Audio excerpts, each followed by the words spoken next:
하나님 말씀 보시겠습니다. 하나님 말씀은 고린도전서 2장 4절과 5절 말씀입니다.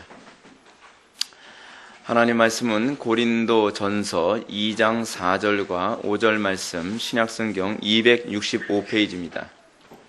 신약성경 265페이지 고린도전서 2장 4절로 5절까지 말씀입니다. 고린도전서 2장 4절부터 5절까지 말씀 찾으셨으면 제가 봉독하겠습니다.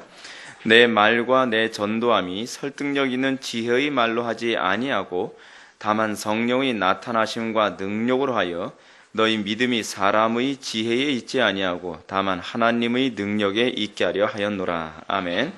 이 시간은 기독교 강요 10번째 강의가 되겠습니다. 제 8장 오늘 1절부터 4절까지 봅니다. 성경의 독특한 위엄과 감동 그리고 그 고대성이라고 하는 부분을 살펴보도록 하겠습니다. 사실은 이 기독교 강요를 우리가 지금 보고 있는 가운데서 이 성경관을 언급하는 데 있어서 우리가 언급되어져야 되는 부분 중 하나가 성경에 기록된 방식 가운데에 성경이 소위 유기적 축자 영감설이라고 하는 부분을 또 언급을 해야만 합니다. 왜냐하면 이것이 우리 대신교단이 가지고 있는 교단의 또 신앙 고백이기도 하기 때문에 그렇습니다. 그 유기적 축자 영감설이라는 것이 무엇입니까? 성경은 글자 하나하나에까지 완전히 영감되어 있다는 겁니다. 오류 없이 영감되어 있다는 거예요. 근데 오류 없이 영감되었다고 했을 때 이 오류 없음은 번역 성경의 오류 없음이 아닙니다. 오류 없음은 그 기준이 뭡니까? 원 성경에는 오류가 없다는 겁니다. 그러므로 번역 성경에는 오류가 있을 수 있다는 거예요, 없다는 거예요? 있다는 거죠. 근데 있다고 하는데 오류가 있을지라도 그 오류가 심각한 또는 치명적인 오류는 아니라는 것을 제가 여러분한테 언급하고 싶습니다. 그런데 문제가 있습니다. 번역 성경을 지나치게 과도하게 신뢰하는 행위는 심각한 위험성을 가지고 있다는 것도 제가 여러분한테 말씀드리고 싶습니다. 그리고 또한 번역 성경 가운데 제가 지난 시간에도 말씀드렸던 것처럼 더 메시지 같은 그 메시지 성경이라고 하지 않습니까? 우리나라는 메시지 성경이라는 제목으로 지금 계속 번역돼서 나오고 있는 걸 알고 있는데 더 메시지 같은 성경은 번역하는 데 있어서 그 용어 자체를 뉴에이지 용어를 사용함으로써 굉장히 심각한 오류를 의도적으로 내포하고서 번역한 것이기 때문에 그런 성경은 오류가 심각합니다. 그렇기 때문에 더 메시지 성경 같은 경우에는 여러분들이 되도록이면 참조를 안 하는 것이 좋습니다. 그러니까 예를 들어서 킹 제임스 성경이라든지 NIV 성경 같은 데서는 로드로 번역한 걸 더 메시지 같은 경우는 뭐라고 번역하냐면 마스터로 번역을 하거든요. 근데 마스터로 번역한 이유가 있습니다. 마스터 같은 경우에는 소위 그러니까 종교가 아니라 그 뭐라 그러죠? 어떤 그 비법을 전수해주는 고대의 그 우두머리 있지 않습니까? 그런 사람들을 비술의 우두머리를 주로 말하면 마스터라고 주로 이렇게 얘기하거든요. 그래서 의도적으로 로드로 번역을 하지 않고 마스터로 이렇게 번역을 합니다. 그러니까 지극히 좀 뉴에이지적인 의미로 번역 하나하나를 다 그렇게 했기 때문에 더 메시지 같은 경우는 유진 피터슨 자체부터가 굉장히 좀 뉴에이지적인 성향이 강한 사람입니다. 그래서 더 메시지 같은 경우에는 여러분들이 되도록이면 그 성경은 멀리하는 것이 좋습니다. 근데 제가 지금 그것과 아울러서 또 언급하고자 하는 하나의 번역이 있습니다. 이것은 거의 사역에 가까운데 사역이라고 하는 것은 무슨 표현인지 아시죠? 개인 번역이라는 얘기예요. 개인 번역이 지금 책으로 출간돼서 오늘날 우리나라 한국교회에 굉장히 혼란을 주고 있는 성경이 하나 있습니다. 뭔지 아십니까? 한글 킹 제임스 성경입니다. 한글 킹 제임스 성경은 이송오라고 하는 그 어떤 목사님이 개인적으로 13년간에 걸쳐서 번역을 한 겁니다. 근데 이 이송오라고 하는 이 목사님이 한글 킹 제임스 버전을 번역을 하면서 이 성경 그러니까 옛날에 번역되어진 그 킹 제임스 성경은 오류가 없는 성경이라는 전제하에서 번역을 한 거예요.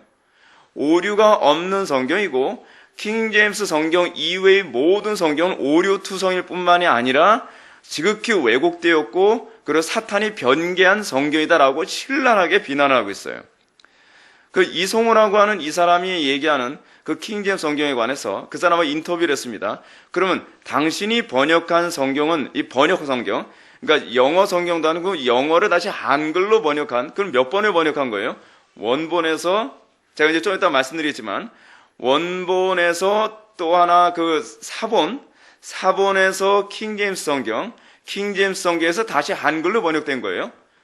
근데 이송오라고 하는 목사님은 킹제임스 성경을 번역하는 데 있어서 히브리어 성경이나 그렇지 않으면은 그 히브리어 성경을 저희 구약 성경 마소라 텍스트에 사용하거든요. 그리고 TR이라고 하는 성경이 있는데 TR 그건 신약 성경이에요. TR 성경에 대해서 좀 이따 제가 설명을 해드릴 거예요. 왜냐하면 여러분들 이걸 아셔야 요즘 말씀 보존학회라고 하는 데가 얼마나 심각한지를 알 수 있기 때문에 그래요. 이 TR이라고 하는 것도 염두에 두지 않고 그냥 영어 성경만을, 그것도 고어체로 된 영어 성경이에요.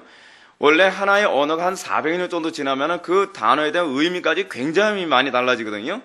근데 여러분 종교개혁 당시에 번역되어진 그 킹제임스 성경을 고어체로 된 걸 우리 한국어로 다시 번역을 했다고 하면 여러분 이 번역의 이 갭이 상당히 크겠죠. 그럼에도 불구하고 이 사람은 한글로 번역됐지만 한글로 번역된 이 성경도 전혀 오류가 없다라고 자신 있게 얘기를 하는 거예요. 오류가 없다고 얘기할 뿐만이 아니라 진정한 의미에서 한국에는 신약적 교회가 없다라고까지 얘기했어요. 신약적 교회는 유일하게 자기가 목회하는 교회와 교단만 참된 신약의 교회이고 나머지 모든 교회는 구원이 없다고까지 이렇게 얘기를 합니다. 아주 심각한 거예요. 아주 심각해. 근데 굉장히 많은 사람들이 그 말씀 보존학회 그 이송호라고 하는 사람이 그 목회라고 그 사람에 의해서 영향을 받은 그런 교회들에서 많은 미혹을 받고 있습니다. 자, 그러면 그 말씀 보존학회를 지금 우리나라에서 주도하고 있는 이 이송호라고 하는 사람이 그럼 어떤 사람에게 영향을 받았는가를 먼저 얘기합시다.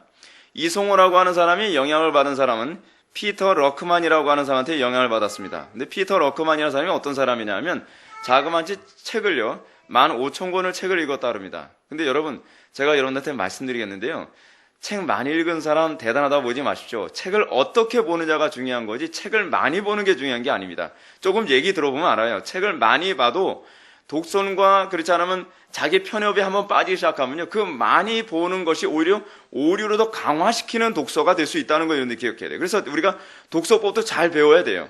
바르게 독서하는 법을 배워야 돼요. 피터 러크만이 15,000권의 책을 읽었다 그럽니다. 그래서 성경을 150번을 읽었다 그래요.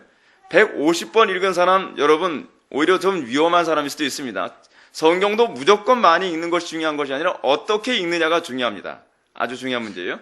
그리고 이분이 책을 140권을 썼대요. 그래서 저는 왜 자꾸 150 단위로 움직이는지 15,000권, 150번 뭐 이렇게 가는지 그것도 약간 좀 의외스러워요. 하여간 이송호라고 하는 이분이 가장 영향을 많이 받은 사람, 이 피터 러크만한테 영향을 받았다고 합니다. 그리고 또 한 사람한테 영향을 받았는데 클라렌스 라킨이라고 하는 사람이 있습니다. 클라렌스 라킨은 세대주의자입니다. 물론 피터 러크만도 세대주의자입니다. 그래서 이 이송호라고 하는 분이 쓴 책을 읽어보면 지극히 세대주의적 성향이 굉장히 강하다는 것을 알 수가 있어요. 그럴 수밖에 없는 것이 피터 러크만과 클라렌스 라킨에게 영향을 받았기 때문에 그렇습니다. 그래서 이 사람들은 뭐라 했냐면 킹제임스 성경과 그 TR만, 그러니까 TR이라고 하는 이 말이 이제 무슨 말인지 제가 말씀드릴게요. TR 문서라고 하는 것은 신약 성경을 의미하는 건데 킹제임스 성경이 번역될 때 두 가지를 사용합니다. 하나는 뭐냐면 히브리어 성경에는 마소라 텍스트, 마소라 사본을 사용했고요. 그러니까 구약은 마소라 사본을 사용하고 여러분들 이거 잘 들으셔야 돼요. 그리고 여러분들 나 좀 받아듣지 못했다, 기억을 못할 것 같다 그러면은 우리 홈페이지에 제가 말씀 보존학회의 문제점이 뭔지를 제가 신학 자료실에 올려놨습니다. 그러니까 여러분들이 그거를 다운받아서 꼼꼼히 한번 읽어보시면 제가 말씀드린 내용이 그대로 수록되어 있다는 것을 여러분 알 수 있을 거예요. 마소라 텍스트, 또 하나, 구약은 마소라 텍스트를 사용했고, 신약은 뭘 사용했냐면, 이 TR 사본을 사용했습니다. 근데 이 TR 사본이라고 하는 게 무슨 말이냐면, 텍스투스 리셉투스라고 하는 그 단어를, 그 앞자만을 딴 건데, 텍스투스 리셉투스라고 하는 이 말의 의미가 무슨 얘기냐면 수용된 사본이라는 얘기예요. 수용된 사본. 그래서 received text라고 하는 말을 라틴어로 했을 때 텍스투스 리셉투스라고 이렇게 얘기합니다. 그게 무슨 얘기냐면 종교개혁 당시에 여러분 칼빈하고 동시대 사람이 하나 있었습니다. 아주 유명한 사람이에요. 에라스무스라고 하는 사람. 에라스무스 여러분 기억나시죠? 칼빈 같이 그 구질구질한 학교에서 그 공부했다 그러지 않습니까? 병 걸려 죽기 딱 좋은 학교. 그 대학교에서 기숙사 생활하면서 같이 공부했던 이 동문수학했던 사람 중에 하나가 그 당시 최고의 인문주의자이기 되면 에라스무스잖아요. 근데 이 에라스무스가 그 당시에 신약 성경이 사본이 별로 나온 게 없었어요. 그래서 신약 성경을 사람들이 돈 주고서 그러니까 그 헬라어 성경을 사볼 수가 없는 상태다 보니까 출판사에서 에라스무스한테 뭐려고 했냐면 신약 성경을 헬라어로 된 신약 성경을 출판할 수 있도록 그 사본을 하나 좀 이렇게 편집 좀 해달라라고 이렇게 요구를 했습니다. 그래서 에라스무스가 그 당시 구할 수 있는 사본을 최대한 구했는데 몇 개의 사본밖에 구할 수 없었냐면 약 12세기 정도에 기록되어진 사본, 그거를 한 5개의 사본을 간신히 구했어요. 그 당시엔 사본이 별로 출토되지 않았거든요. 그러다 보니까 5개의 사본을 구했는데 5개의 사본 중에서도요, 그 요한계시록 기록된 사본은 하나밖에 없었고 나머지 4개의 사본은 요한계시록도 없는 사본이었던 거예요. 근데 그 5개 사본을 다 이렇게 모아놓고서 비교를 해가지고 오류 없이 이것을 나름대로 조합을 해도 그 사본이 뭐가 이제 부족했냐면 요한계시록 맨 마지막 장 6절이 빠져있는 상태에서 그 사본을 간신히 다 얻은 거예요. 그래서 어쩔 수 없이 그 당시에 라틴 벌게이트라고 있지 않습니까? 라틴어로 된 그 성경이요. 라틴 벌게이트의 6절의 말씀을 헬라어로 다시 번역을 해가지고 맞아 채워가지고서 만든 게 바로 텍스투스 리셉투스예요. 그러니까 TR이라고 하는 성경이 그렇게 해서 나오게 됐습니다. 근데 그러다 보니까 오류가 굉장히 많아요. 어떤 오류가 생겨요? 오류가 그러니까 약 1000개 이상의 1000여 개의 오류가 있을 정도였는데 텍스투스 리셉투스는 또 어떤 문제가 발생하냐면 5개의 사본을 이렇게 비교해가지고서 하는 한 권의 신약 성경을 만들려고 하다 보니까 옛날엔 이런 게 있었어요. 여러분 사본은 어떻게 기록되냐면 원래 원본이 있을 게 아니에요. 원본이 있으면 원본이 뭐로 처음에 기록되어 있냐면 양피지나 그렇지 않은 파피루스 사본에 기록되어 있었습니다. 여러분 파피루스 사본이 어떤 건지 아시죠? 종이인데 옛날에 파피루스라고 하는 갈대가 있었거든요. 근데 파피루스라고 하는 갈대를 짜가지고서 이거 이렇게 누르고 어떻게 해가지고서 만든 게 그 당시 종이였어요. 그러다 보니까 오래 가겠어요? 오래 못 가겠어요? 오래 못 가죠? 그러다 보니까 원본 성경을 두고 그 후대 사람들이 계속적으로 필사로 복사를 한 거예요. 카피를 한 거죠. 카피를 하는 가운데서 어떤 카피는 띄어쓰기가 잘못돼서 의미 전달이 애매해진 게 있고 어떤 거는 쓰다 카피하다 보면 어떤 현상이 나타나요. 한 줄 건너뛰고 베껴 쓰는 경우도 있잖아요.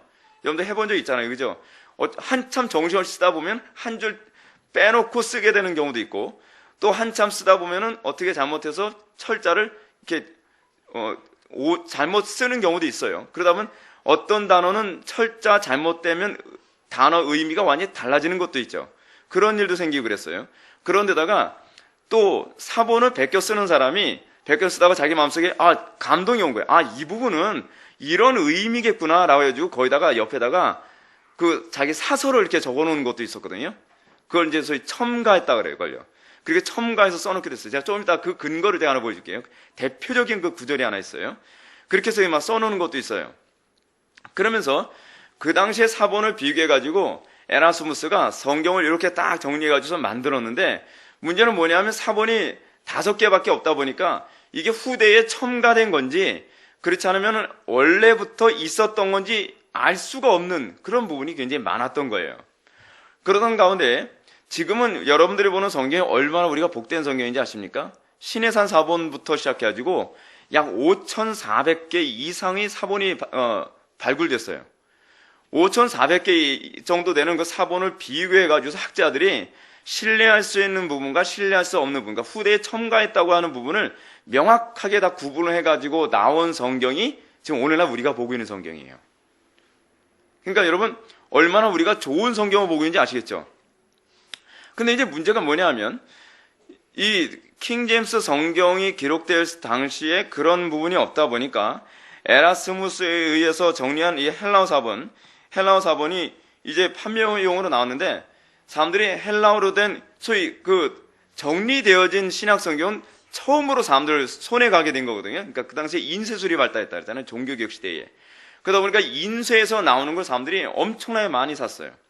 엄청나게 많이 사다 보니까 굉장히 호응이 좋았고, 그래서 후에 스테파노스라든지 여러분 칼빈의 수제자인 그 베자라고 있지 않습니까? 베자. 그렇지 않으면 엘제베르에 의해서 여러 번 이게 개정이 되면서 이게 이제 사람들한테 주어지기 시작했습니다. 근데 이 엘제베르가 한 말이 이제 중요해요. 엘제베르가 그 이판 서문에 이런 말을 했다 그래요. 우리는 보편적으로 수용되는 본문을 가지고 있다. 왜냐하면 이제 대중화됐으니까. 이 TR 성경이 이제 대중화된 거예요. 인쇄술 때문에. 그래서 보편적으로 수용할 수 있는 사본을 얻게 되었다라고 얘기했거든요. 보편적으로 수용할 수 있는 사본. 이거를 라틴어로 뭐라 해요? 텍스투스 리셉투스라는 거예요. 그래서 이 킹제임스 성경이 번역을 할 때 사용했던 그 성경이 바로 텍스투스 리셉투스라고 얘기하는 거예요. 보편적으로 수용된 헬라어 그 사본을 가지고서 번역을 했다는 겁니다. 뭐 대단한 게 아니에요. 그러다 보니까 킹제임스 성경에는 뭐가 없죠? 없음이 없어요. 없음이 없는 이유가 뭐냐면 후대 사람이 첨가해서 기록된 것까지 다 들어가다 보니까 내용이 굉장히 많아진 거예요. 자, 그러면 그것과 관련되어진 대표적 성경 구조를 한번 찾아봅시다. 요한 1서를 한번 펴보시기 바랍니다. 요한 1서 5장. 말씀 보존학회 사람들이 사본학에 대해서 너무 모르다 보니까, 그러니까 원래 좀 죄송한 표현이지만 무식하면 용감해진다 그러죠. 그 원래 책 한 권 본 사람이 10권 읽은 사람을 이긴다 그러지 않습니까? 그런 케이스가 되는 거죠. 요한일서 5장 5절과 6절과 7절을 보시겠습니다. 6절과 7절. 이는 물과 피로 임하신 이시니 곧 예수 그리스도시라. 물로만이 아니요 물과 피로 임하셨고 증언하는 이는 성령이시니 성령은 진리니라. 증언하시는 이가 셋이니 라고 하고 난 다음에 킹제임스 버전에는 뭐가 첨가됐냐 하면 곧 아버지와 말씀과 성령님이시라. 또한 이 세 분은 하나이시니라가 첨가되어 있어요. 킹제임스 성경에는. 그러니까 여러분 어떻습니까? 요걸 딱 보면 삼위일체론이 더 선명해 보이죠. 그렇죠? 그러니까 이 사람들이 피터 러크만을 비롯해서 이송호라고 하는 이분도 뭐라고 얘기하냐면, 자 봐라, 삼위일체론이 이렇게 선명하게 나온 부분이 있는데 이런 걸 삭제했으니 변개된 사탄의 성경 아니냐라고 얘기하면서 교인들을 굉장히 혼란스럽게 만드는 거예요. 기존의 교인들은 뭐라는 거예요? 다 사탄의 성경을 보고 있다는 거예요. 변개된 성경을 보고 있다는 거예요. 그래서 그 사람들은 자기네들만 정통이고 자기네들만 정말 믿음 있고 자기네들만 참된 교회며 기존의 교회들은 다 사탄이 변개한 그 성경을 가지고 있기 때문에 구원이 아예 없다라고 얘기까지 하는 거예요. 그래서 펜사콜라, 미국의 펜사콜라 성경신학원이라고 했는데 그 유일한 참되게 말씀을 증거하는 신학교를 가르치는 신학교는 딱 두 개가 있는데, 미국에 있는 펜사콜라 성경신학원과 한국에 있는 그 펜사콜라 신학교가 또 있대요. 그 사람이 세운 건가 봐요. 그런 그 두 개의 신학교만 참된 신학교고 나머지 신학교는 다 괜히 사탄적이다라고 그렇게 얘기하고 있습니다. 여러분들 항상 염두에 둘 게 하나 있어요. 교회의 역사를, 정통성을 부정하는 사람은요, 절대로 신뢰해서는 안 됩니다. 왜냐하면 교회의 정통성을 신뢰하지 않는다는 것은 뭘 의미하냐 하면, 그 사람은 성령께서 섭리를 통하여 수많은 사람들을 진리기로 인도했다고 하는 성령의 역사 자체를 인정을 안 하는 거예요. 굉장히 위험한 겁니다. 그렇게 해서 수많은 사람들을 그렇게 혼란스럽게 만들고 있습니다. 그러면 이 사람들이 주장하는 것이 무엇이냐? 예를 들어서 이 사람들이 또 하나, 그러니까 아까 제가 이제 첨가라고 했을 때 그 첨가가 어떤 식으로 이루어진 거냐면, 제가 아까 말씀드렸죠. 성경을 필사하던 사람이 너무나 마음에 감동이 와가지고 거기다가 이 부분은 이런 의미를 담고 있어 라고 하면서 곧 아버지와 말씀과 성령님이라 또한 이 세 분은 하나이시니라 라고 하는 부분을 기록함으로써 자기의 신학을 거기다가 집어넣은 거거든요. 그래서 로이 존스 목사님 같은 분들도 킹 제임스 버전으로 설교를 했었어요, 그 당시에. 근데 대부분 그 킹 제임스 버전으로 미국 교회나 영국 교회 중에 보수 교회는 다 킹 제임스 성경을 사용하거든요. 킹 제임스 성경이 나쁜 성경이 아닙니다. 좋은 성경이에요. 번역도 잘 된 거예요. 근데 그분들이 킹 제임스 성경에 첨가된 부분에 가지고는 어떤 입장을 취해야만 합니까? 라고 했을 때 대부분의 학자들은 다 뭐라고 얘기하냐면 신학적으로 전혀 오류가 없거나 문제가 되지 않기 때문에 이 부분을 굳이 문제시 삼을 필요가 없다라고 얘기를 하는 거예요. 그러니까 여러분들이 그 킹 제임스 성경에 좀 첨가됐다라고 하는 그 부분은요, 신학적으로 봤을 때 문제가 없어요. 그래서 대부분의 정통교회 안에서 킹 제임스 성경을 굉장히 괜찮은 성경으로 보는 이유가 바로 거기에 있습니다. 근데 이제 문제가 뭐냐면 피터 러크만 뿐만 아니라 이송호라고 하는 분이 킹 제임스 성경을 번역했을 때 여러분 한 사람이 혼자서 13년 동안 하나의 성경을 번역했습니다. 하나를 번역했어요. 그 사람이 번역을 아무리 잘해도요, 번역을 잘못할 수가 있겠죠. 번역은요, 아무리 잘해도 혼자서 번역하면 문제가 생길 수 있습니다. 그래서 항상 번역을 할 때에 감수라는 걸 하거든요. 그리고 다른 사람들과 같이 번역 작업을 같이 하거든요. 근데 이 사람은 자기 실력에 대한 이 자신감이 어찌나 대단한지 자기가 번역한 거에도 오류가 없다고 장담을 하고 있어요. 자, 그러면 그것과 관련된 하나의 또 성경 구절을 봅시다. 창세기를 한번 펴보시기 바랍니다. 창세기 1장 28절 말씀. 제가 아까 그랬죠. 킹 제임스 성경은 한글 킹 제임스 성경이 번역을 할 때 원문은 염두에 두지 않고 그냥 킹 제임스 성경을 다이렉트로 번역했다 그랬죠. 그분이요. 그러니까 히브리어 마소라 텍스트하고 헬라어 성경을 그 염두에 두고 번역을 한 것이 아니라 그냥 영어 성경을 다이렉트로 번역한 게 우리나라에서 지금 팔리고 있는 한글 킹 제임스 버전입니다. 그게 이제 말씀 보존학회에서 나온 건데 1장 28절부터 번역이 잘못됐어요.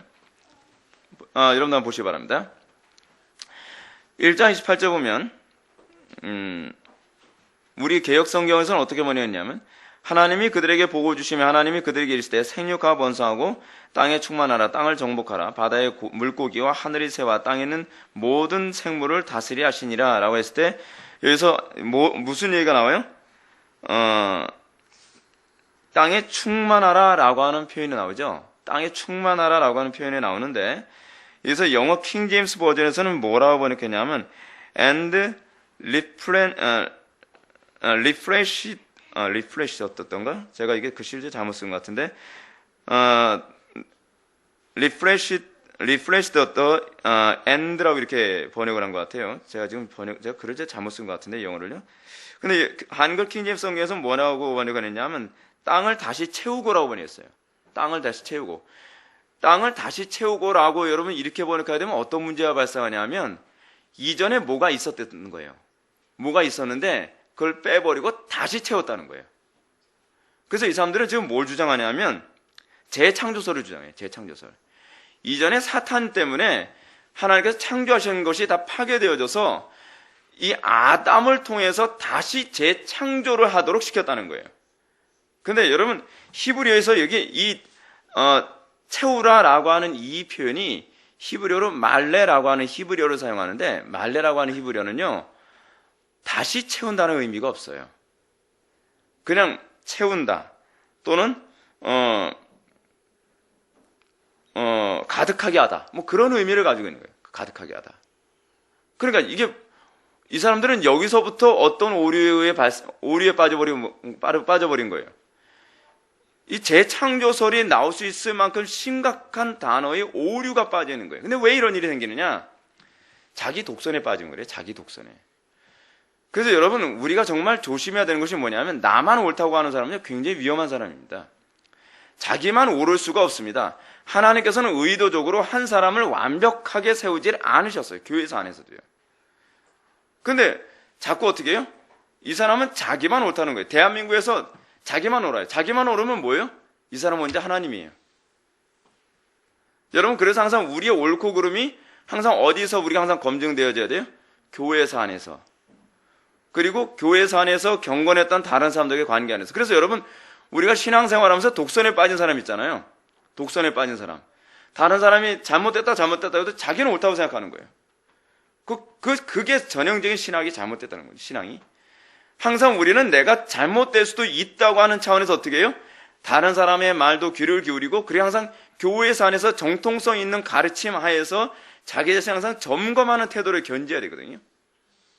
근데 우리가 그렇게 안 한단 말이에요. 그렇게 안 해요. 그렇게 하면서 자꾸 어떻게, 그러면서 이단이 나오는 거예요. 이단이. 근데 항상 이단의 특징이 뭐예요? 항상 정통교회를 비판을 해요. 그러니까 비난을 하죠. 그 정통교회를 비판한다는 것은 그만큼 자기가 정통성에서 멀어졌다는 얘기거든요. 위험한 겁니다. 위험한 거예요. 그러므로 여러분들 성경의 오류 없음이라고 하는 이 얘기를 할 때에 우리가 번역 성경의 오류 없음을 얘기하는 것은 지극히 어리석은 겁니다. 오류 없음은 번역 성경의 오류 없음이 아니라 원본의 오류 없음이에요. 그래서 자꾸 사람들이 이런 얘기하죠. 원본 남아있지도 않은데 있지도 않은 원본 가지고 오류 없다고 얘기해봐야 무슨 소용이 있냐라고 얘기를 하죠. 근데 자, 이런 얘기를 합시다. 원본이 오류 없다라고 하는 이 말 속에는 어떤 의미가 내포되어 있냐 하면, 모든 번역 성경에 대해서 항상 우리가 신중하고 그리고 우리가 겸손한 자세를 취해야 된다는 의미를 가지고 있어요. 그 또 하나 무슨 얘기냐면, 하나님께서는 원본을 없애신 이유가 있죠. 원본을 왜 없앴을까요? 그 자체가 우상화될 수 있으니까. 법궤에 아직까지 남아있으면 어떻게 될까요? 그거 우상숭배의 대상되거든요. 똑같이 만약에 구약성경이나 신약성경에 원본이 남아있으면 원본 쪼가리 하나만으로도 얼마든지 우상이 될 수가 있어요. 하다못해 예수님을 십자가 못 박는데 사용됐던 그 못 하나 지금 바티칸에 있다 그러지 않습니까? 그거 사실인지 아닌지도 몰라요. 그 사람들이 우기니까 그런가 보다 하는 거지. 근데 그것도 우상이 되잖아요. 오죽하면 뭐라고 얘기하냐면, 천주교에서 그 못이라든지 그렇지 않은 십자가의 나무 조각 하나만 그 만지게만 해도 죄의 사함을 받을 수 있다 그러잖아요. 그건 다 거짓말이에요. 거짓말. 근데 하물며 성경의 조각, 몇 글자 있는 조각 하나, 원본 조각 하나만이라도 있으면 어떻게 되겠습니까? 우상 숭배의 대상이 되고도 충분해요. 그렇기 때문에 원본을 하나님께서 없애버리신 거예요. 두 번째 뭐냐면, 원본을 없애시되 하나님께서는 사본을 통해서 원본의 완벽함을 유지하도록 하셨어요. 근데 원본의 완벽함을 유지하도록 하시는데, 원본의 오류 없음은 뭐를 의미하냐면 사본을 만들 때 오류 없는 것을 출발했다는 의미를 가지고 있는 거예요. 그런데 중요한 게 뭐냐면 사본에도 약간씩의 오류가 있어요. 사본에도요. 사본에도 어떤 오류가 있냐면 예를 들어서 숫자상의 오류가 있어요. 어디에서는 어떤 사본에서는 뭐 100이라고 표현했다면 어떤 사본에서는 만이라고 표현했다든지 그런 식의. 근데 그것이 신학적으로 전혀 아무런 치명상을 입히지 않는 것. 그런 식의 오류. 또 하나 뭐냐면 구약에서 신약으로 넘어오면서 이름을 기록할 때 이름에 약간 오류가 발생해서 그 오류, 그러니까 예를 들어서 헬라어로 기록하다 보면 어떤 부분에 그 스페링 하나가 잘못되면 아가 어로도 바뀌고 그럴 수 있거든요. 이제 그런 식의 오류가 생겨서 이름이 약간 달라지는 것. 그 정도 이외에는 없다는 거예요. 왜 그런가? 그 이유는 뭐냐면, 약 5,400개의 사본을 대조를 해봤는데요. 뭐라고 얘기하냐면, 정확하게 거의가 다 일치한다는 거예요. 근데, 보십시오. 아까 TR 사본, 텍스투스 리셉투스 제가 말씀드렸죠. TR 사본은 몇 세기 사본을 사용했다고요? 12세기 때 기록된 사본을 사용한 거예요. 근데 여러분들이 보고 있는 이 성경은요, 약 3세기, 4세기 그때 나온 사본까지 다 들어간 거예요.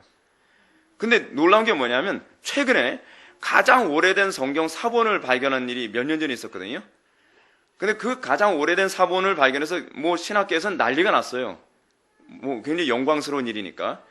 근데 그 사본을 가지고서 기존에 우리가 가지고 있는 성경과 차이가 있는가를 비교했는데 그 사본을 보니까 어떻게 됐냐면요. 썩고 또는 탔는지 어떤지 쪼가리 같은 거로 이렇게 돼 있어요. 그래서 쪼가리를 이렇게 퍼즐 맞추듯이 맞춰야 이렇게 뻥뻥 뚫린 상태에서 몇 글자씩 이렇게 줄이 간신히 이루어지는 그 정도거든요. 근데 그 성경을 딱 갖다 댔더니 어떠냐면 전혀 우리가 보는 성경하고 헬라어 원문에서 차이가 없이 완벽하게 퍼펙트하게 들어맞더라는 거예요. 그게 무슨 얘기냐면 그만큼 우리가 보는 그 성경이 신뢰성이 있다라는 것이에요. 자, 근데 이제 그 다음이 중요합니다. 자, 신뢰성이 있으니까 믿을만 하죠.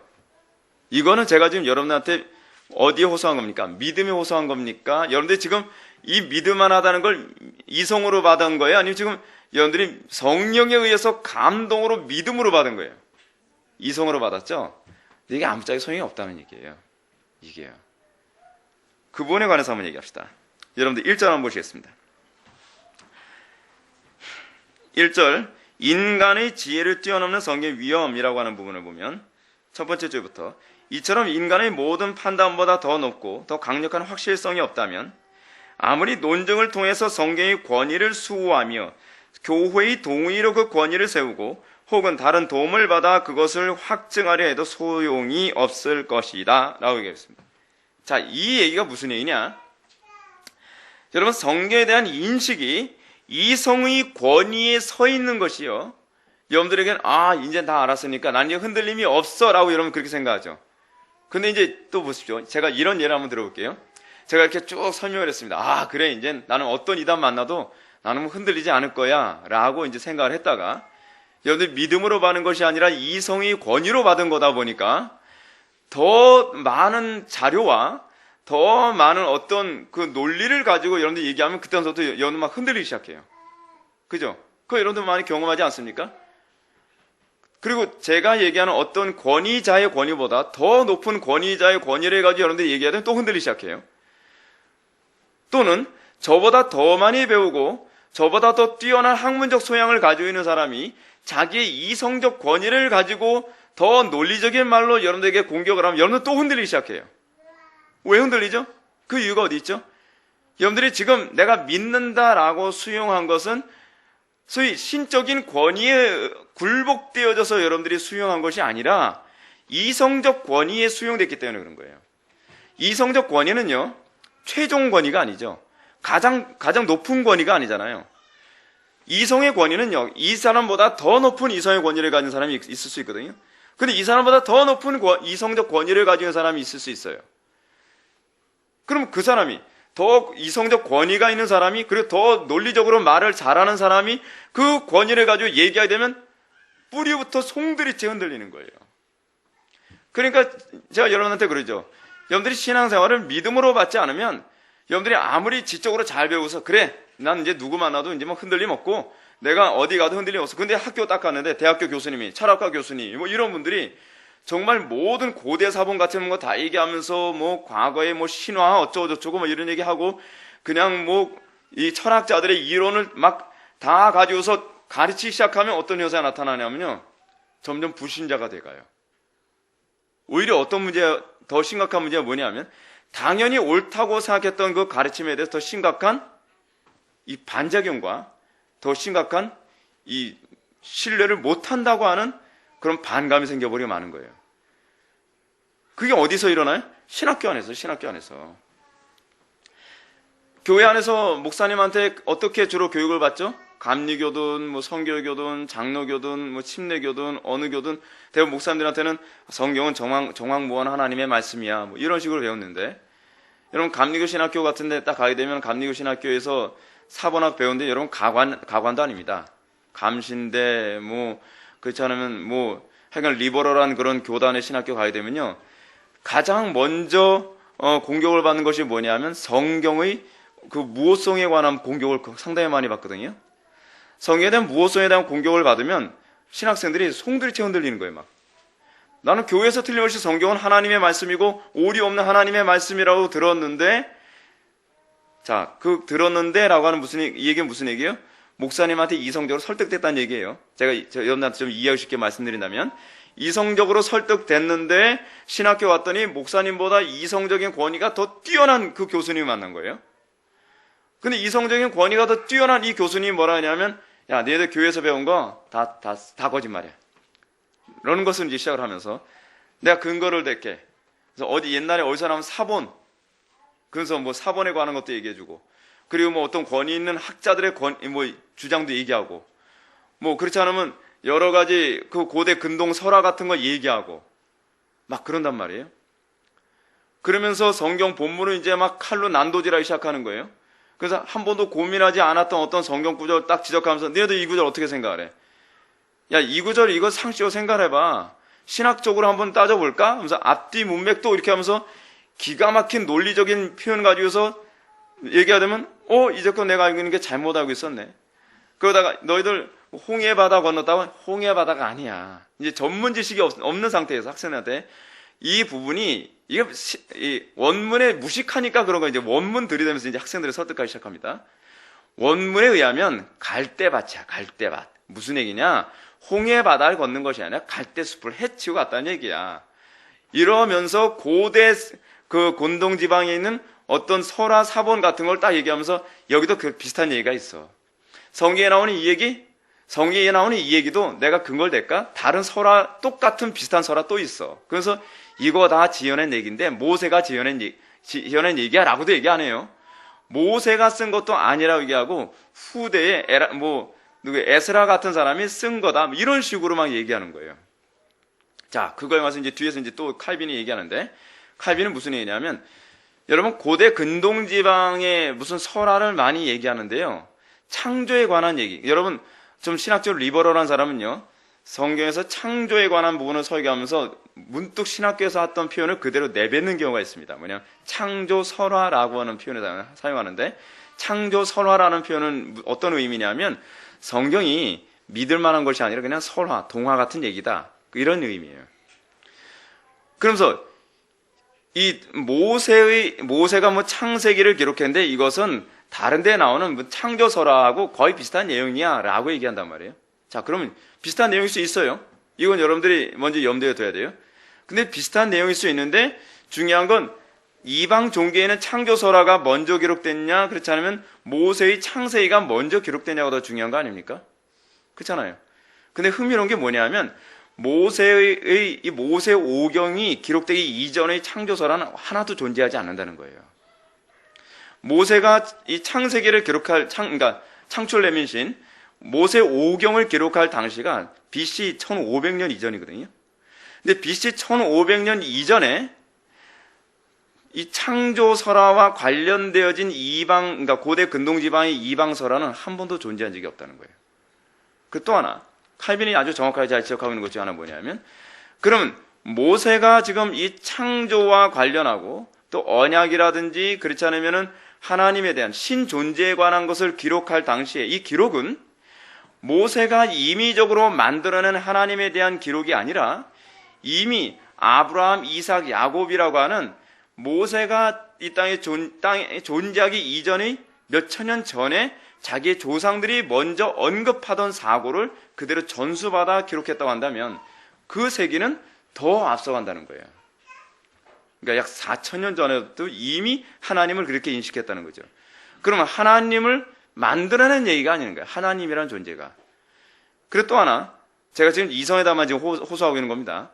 성경이 정확무한 하나님의 말씀일 수밖에 없는, 신적인 권위일 수밖에 없는 또 다른 이유 중 하나는 뭐냐면 성경은요, 사람의 이성으로 만들어낼 수 있는 내용이 아니에요.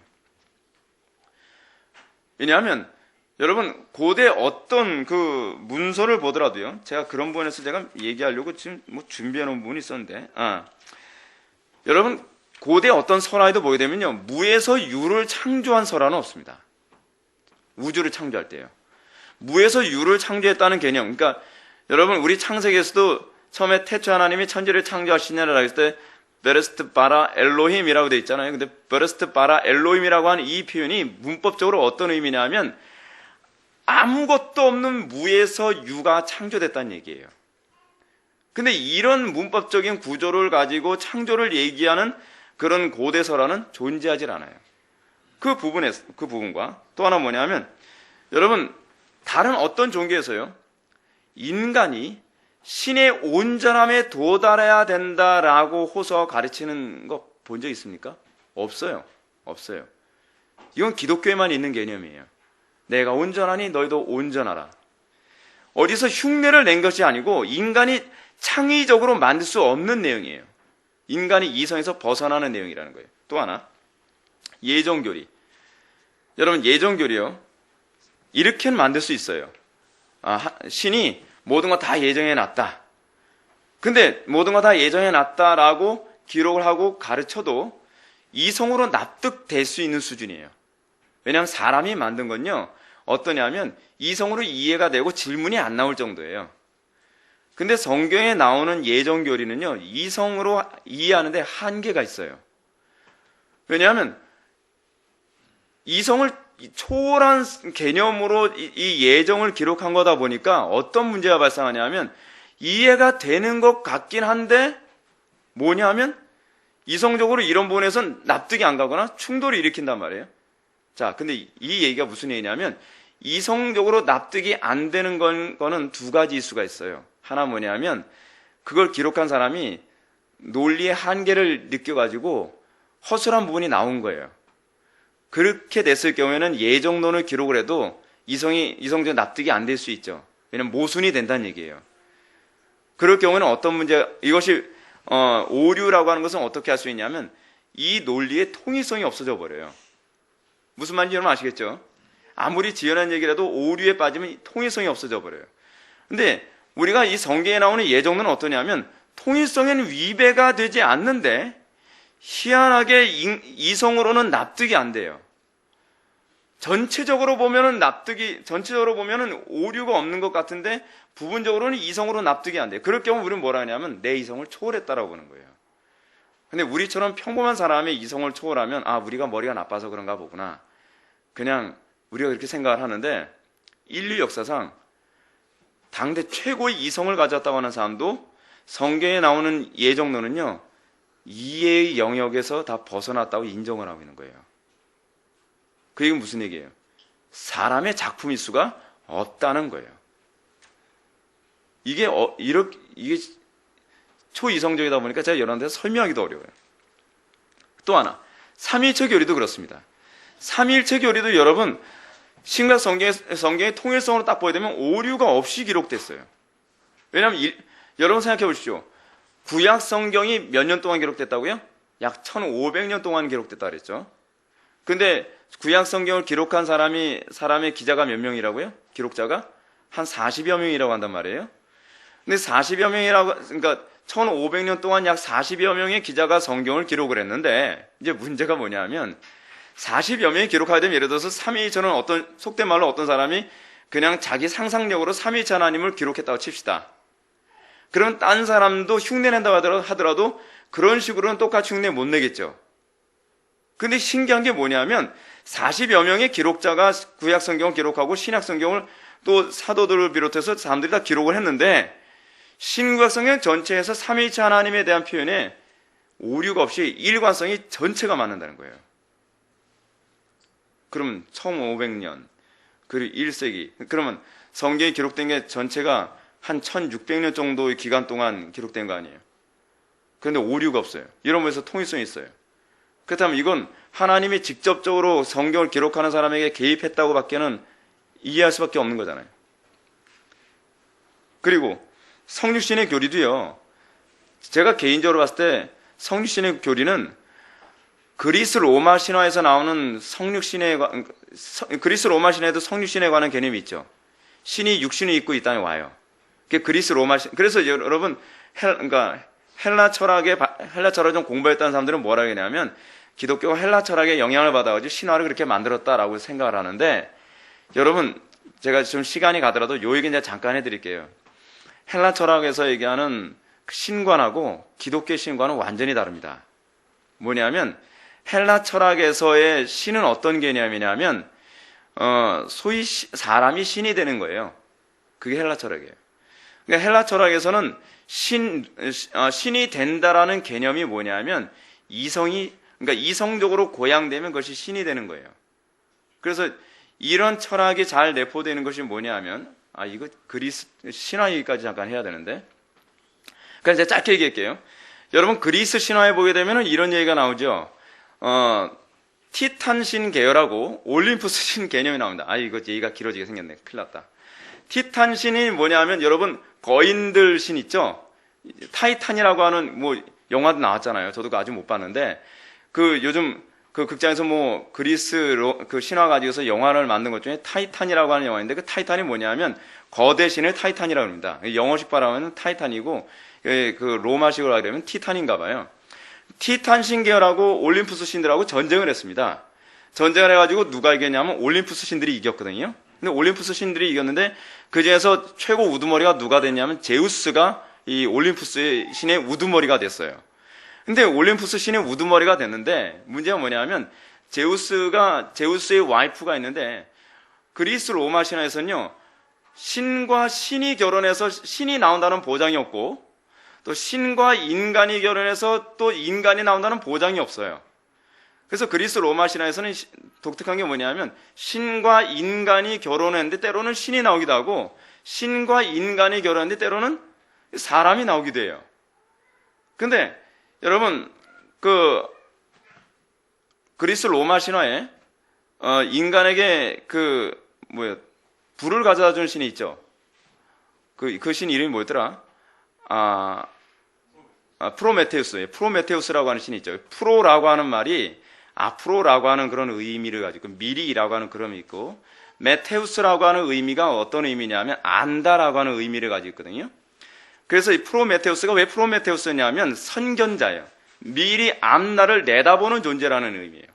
근데 프로메테우스가 제우스한테 뭘 알게 해줬냐면 당신과 당신의 와이프, 여신과의 관계에서 태어나는 아이가 당신의 왕의 자리를 빼앗을 겁니다 라고 프로메테우스가 얘기를 해줬어요.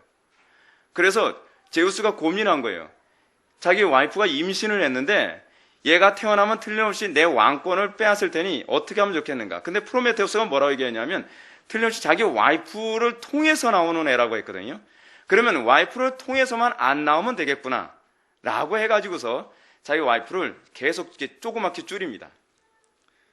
신화에서 동화에서 무슨 얘기 못하겠어요. 그죠? 줄여서 나중에는 그냥 삼켜버려요. 네. 신화에서 그 얘기가 나와요. 삼켜버리는데, 삼켜버리고 나서 세월이 지나는데 점점 뱃속에 있는 아이가 점점 크겠죠. 크니까 점점 제우스가 두통을 느끼기 시작을 해요.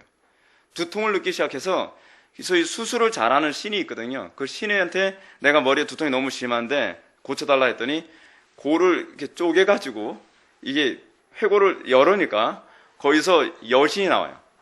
여신이 바로 거기서 나온 여신이 지혜의 여신이에요. 그 지혜의 여신의 그 이름이 뭔지 여러분 아시죠? 뭡니까? 그 고린도 지역 그 근처에 있는, 예? 예, 아테네, 맞아요. 아테네. 그 아테네라고 하는 그 신이, 여신이 나오는데 그 여신이 방패와 투구와 창을 들고서 태어나요. 아주 독특하죠. 그래서 로마에서는 항상 지혜는 전쟁과 관련을 맺어요. 자, 제가 뭘 얘기하려나 잘 보십시오. 왜 제우스의 머리에서 나오냐가 중요한 거예요. 그게 단순히 동화가 아니에요. 철학 내용이에요. 철학 얘기. 그러니까 여신은 태어났는데 일평생 동정으로 살아요. 결혼을 안 해요. 결혼을 안 한다라고 하는 이유가 뭐냐면 결혼 안 한다는 건 애를 출산을 안 한다는 얘기잖아요. 그 의미를 소위 플라톤은 이런 식으로 얘기를 했어요. 지혜는 부모에게서 전수되지 않는다. 그러니까 각자에게서 나오는 것이다. 지혜로운 부모가 있다고 해서 지혜로운 자녀가 나오는 것이 아니고 총명한 부모가 있다고 해서 자녀가 총명하게 태어나는 것은 아니다. 지혜는 전수되는 것이 아니라 스승에게서 배우는 것이다 라고 하는 개념이 헬라인들의 사고방식이거든요. 그래서 로마 안에서는, 그러니까 그리스 안에서는 어떤 개념을 가지고 있냐면 공부를 많이 해서 지혜로워지면 소위 아테네처럼 되는 거예요. 뭐죠? 신이 된다는 거예요. 신이 되는 거예요. 그러니까 로마 세계 안에서 소위 신이 된다는 개념은 지혜로워지는 거예요. 그게 신이 되는 거예요. 그래서 그리스에서는 어떻게 생각해요? 그 그리스의 철학이 발달했을 때 가장 최고로 치는 것이 뭐냐? 그래서 지혜인 거예요. 지혜로워지면 그것이 네가 신이 되는 것이다. 그래서 그리스 신화 안에서 끊임없이 얘기하는 건 사실은 인카네이션, 성유신이 아니에요. 모든 사람이 지혜로워지면 나중에 신이 된다는 거예요. 그래서 그리스 신화나 로마 신화 안에서 나오는 이 개념으로 성경 해석하는 것은 성경을 지극히 모르는 사람들이라는 얘기예요. 예수님은 정반대예요. 예수님은 하나님께서 사람이 되셨는데 완전한 사람이면서 완전한 인간이에요. 제가 무슨 얘기하다 이 얘기한지 여러분 기억나시죠? 그 그리스 로마 신화 얘기 한참 하니까 그 재미있어서 정신 팔리면 곤란합니다. 그 얘기하려는 것이 아니라 인간이 사람이 됐는데, 아니 하나님이 사람이 됐는데 완전한 사람이어서 완전한 하나님이시다라고 하는 개념은 사람의 어떤 상상력에서는 나올 수 없는 얘기라는 거예요. 하여간 뭐 이런 얘기는 제가 나중에 좀 짬날 때 더 재미있게 많이 얘기해드리고, 그러니까 그리스 로마 신화가 단순히 동화가 아닙니다. 그럼 그 사람들이 플라톤의 철학 같은 철학의 개념을 그런 동화의 개념으로 다 내포해 놓은 거예요. 그래서 뭐 올림푸스 신들과의 전쟁에 관한 내용이라든지, 그렇지 않으면은 그 안에서 소위 프로메테우스 라든지 에피메테우스 같은 사람들이 이렇게 제우스한테 형벌을 받고 쫓겨나고 그런 모든 내용들은 사실 그들의 철학을 표현하는 도구로 만들어진 얘기인 거예요. 자, 이 정도만 얘기하고, 그러면서 제가 아까 하던 얘기 다시 돌아갑시다. 우리가 이성의 권위로만 성경이 하나님의 말씀이다라고 믿는 건 의미가 없어요. 그래서 오늘 본문 다시 돌아갑시다. 여러분들 고린도전서, 아까 하던 얘기, 고린도전서 2장 4절.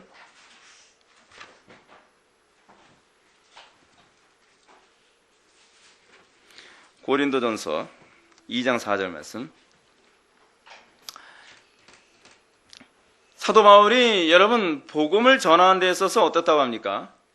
자기의 지식을 가지고 설득하는 데 주로 초점을 맞추지 않았다는 거죠. 그죠? 자, 보십시오. 내 말과 전도함이 설득력 있는 지혜의 말로 하지 아니하고, 다만 어떻게 해요? 성령이 나타나심과 능력으로 하여 너희 믿음이 사람의 지혜. 자, 이 얘기가 이제 무슨 얘기인지 아시겠죠? 사람의 지혜라고 하는 것이 무슨 냐면 이성적 권위에 굴복됨 또는 설득되어짐이, 이걸 얘기하는 거예요.